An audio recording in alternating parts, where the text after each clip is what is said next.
ఏలూరు జిల్లా Nuzvid triple IT క్యాంపస్లో విద్యార్థులపై వేధింపులకు పాల్పడిన 3 అధ్యాపకులను అధికారులు సస్పెండ్ చేశారు.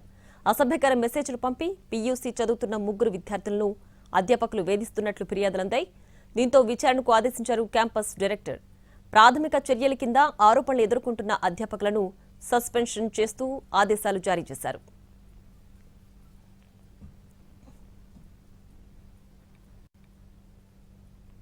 ఒక బ్యాచ్ తో పాటు శ్రీకాకుళం, తర్వాత ఒంగోలు కూడా డిఫరెంట్ అడ్మినిస్ట్రేటివ్ రీజన్స్ వల్ల మన క్యాంపస్ లోనే చదువుకుంటున్నారు వీళ్ళందరికీ 15వ తారీఖు నుంచి ఎగ్జామ్స్ కూడా జాయిన్ అవుతున్నాయి. 15 నుంచి 30 ఏప్రిల్ వరకు ఎగ్జామ్స్ జరుగుతున్నాయి.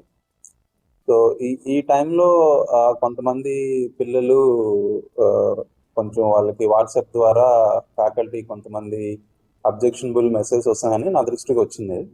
వచ్చిన ఇన్ఫర్మేషన్ ని కరెక్టా కాదా, అసలు నిజంగా అలా జరిగిందా లేదా అన్న విషయం మీద నేను ఇంటర్నల్ గా ఒక కమిటీ వేసి ఆ కమిటీకి నాకున్న ఇన్ఫర్మేషన్ ని సబ్మిట్ చేయడం జరిగింది. వాళ్ళు విచారణ చేస్తున్నారు.